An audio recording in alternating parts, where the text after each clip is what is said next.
Good morning and welcome to Backyard and Beyond. This morning we're visiting with Alicia Dill, and she's with the Iowa Farmers Today magazine. Good morning to you, Alicia. Good morning. Now, I'm guessing quite a few of our listeners see that Iowa Farmers Today magazine come to their farm, and some people look for the recipes, some people look at the other stories and so on. But give us sort of a background. What is the purpose of Iowa Farmers Today magazine? The Iowa Farmer Today, it's in print. It actually kind of looks more like a magazine, but again, it's on printed newspaper. And the purpose is to educate Iowa farmers and also Missouri farmers, because we do have Missouri Farmer Today, about what's going on with ag, issues all the way from conventional agriculture to organics.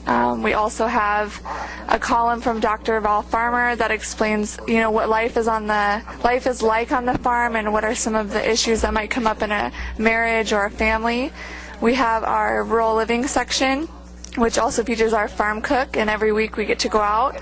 One of our reporters goes out and interviews a farm cook, gets some of his or her favorite recipes. We like to have a variety. And then there's really no set way to write a farm cook. We might highlight a restaurant, we might highlight a couple, we might highlight a young kid. It just depends on who's making dinner and, what do they have to offer or share with our readers. Do you get to taste the results of these recipes?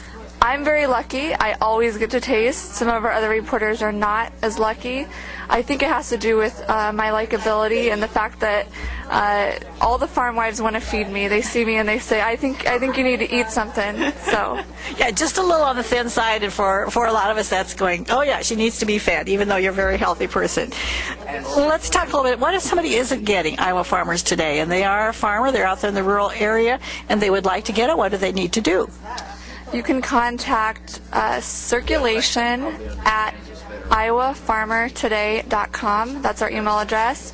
You can call our 800 number, which may not be in front of me, but you can go to our 1-800-475-6655, or you can visit us at www.iowafarmertoday.com. There is a qualification card because it is a free publication. If you don't qualify, there may be some other questions on how you can receive our publication. And if folks listening didn't get the phone number or didn't get those addresses, I have Alicia's card, and I will certainly share that with you. Because I remember getting it in the past, and I'm not sure why or when that was. I know it was at the Extension office. That's when I got it, and haven't seen it for a while.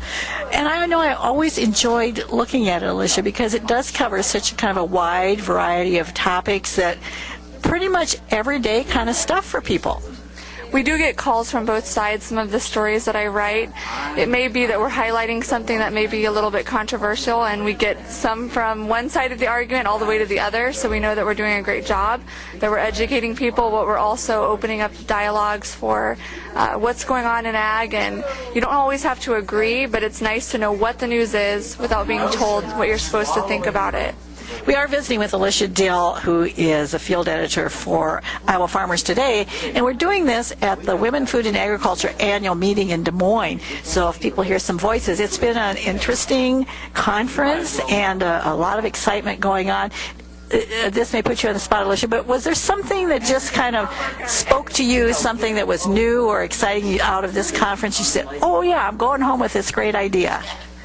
I think I was surprised at how much I was talking about myself. Usually in some of the conferences, I don't know a lot about ag. I don't have that ag background. I did tasseled when I was 14 and 15. I know what hard work is, but I think being around women in agriculture, I felt, I think someone said this is a safe space for women to talk about issues, to get into ideas about what they want to do on their own operation, or just to kind of network with other people that believe the same thing as they do.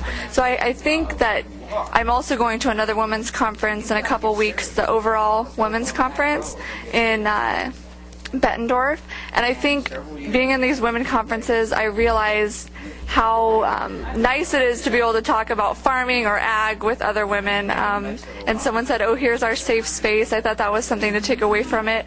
I also have seen a lot of people that I've heard or talked to out on the farm or interviewed some of their husbands, so it's nice to meet up with them later and put a name to a face. Will you be doing a story on either or both of these conferences?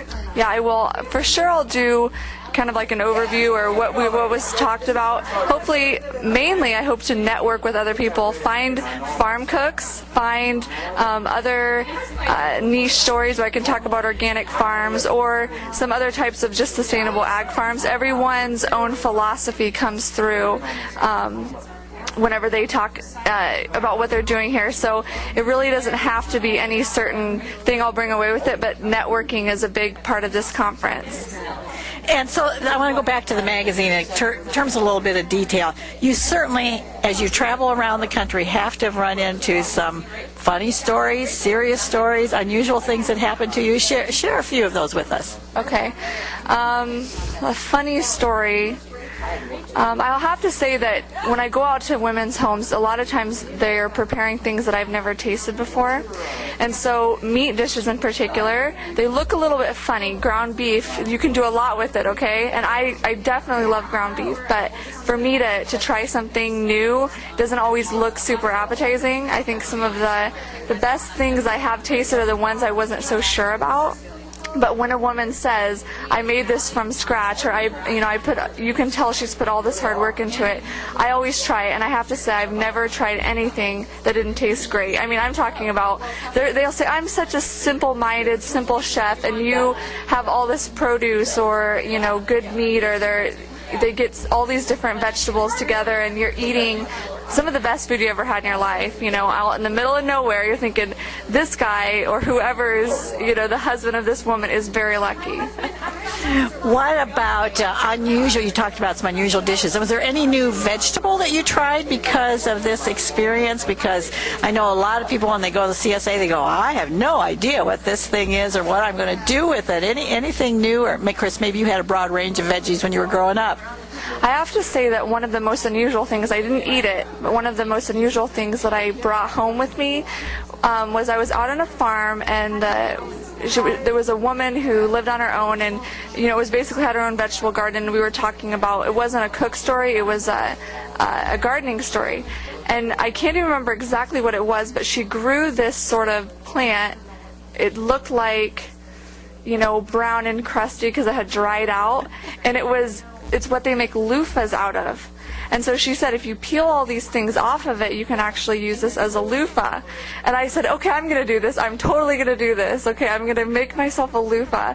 I never did. It's in the back of my Jeep, which is like full of gravel and dust and never is washed. And everyone knows I'm coming down the road because it's like this big vehicle on the gravel roads. But I never made that loofah. And I just think that was the weirdest thing that I had. And everyone would get in my car and go, what is this?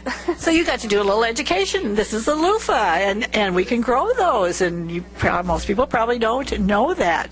Now, you talked about visiting cooks, visiting people. Is there any age limit on the kind of folks that you'd like to talk to? There's actually not, and this conference was great because I've interviewed an 80-year-old woman, 85-year-old woman in Illinois, and she was nominated by one of her neighbors, and they'd been neighbors for years and years, and she actually still kept, I think it was like a teacup, and it was from her other neighbor the same age as her, that when she visited her in high school, and that she'd saved that all these years. And so a lot of times the farm cooks don't talk to me just about the food, they talk to me about their lives. And in particular, I love to talk to the people that have lived full lives. But at this conference there was two 14-year-old twins who were part of, I think it was Twin Girls Gardening or something like that. But they were both very definitely teenagers, 14-year-olds, but one of them said they were in charge of making food. I said, I want to interview those two girls, so hopefully we'll get a story going with them. One says she likes to bake, the other one likes to do the entrees, so I said, hey, we'll get something together. It doesn't, young or old, it doesn't matter. Do you take suggestions from people? If there's somebody out there listening, say, this is somebody really ought to be in the Iowa Farmers Today. They use those same numbers and give you an idea. those are the exact people that we look for. We rely on cook nominations. So I approach people, but I'm very rarely out there. And I'm usually saying to farmers, do you know a good cook? Because I will interview them. And we've been around since 1984, so we've interviewed many of the farm wives across the state.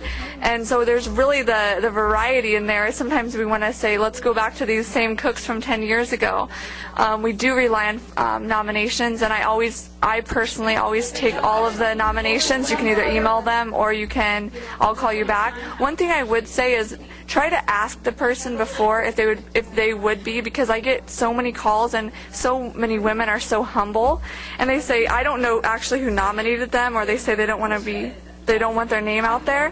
So I call and I try to convince these women that I've never met that, please, I bet you are a great cook. I'm sure there's a reason why you were nominated, but many people either don't want their name or they don't want their photo taken. And I'm telling you, I will take as many photos as you need to get the right one. And I think you don't have to be so humble. I'm sure that what you're going to cook is great. We want to thank you very much, Alicia Dill, for visiting with us, and she's the field editor for Iowa Farmer Today. And if you need that information, just let me know. And until next time, think about a good cook you know.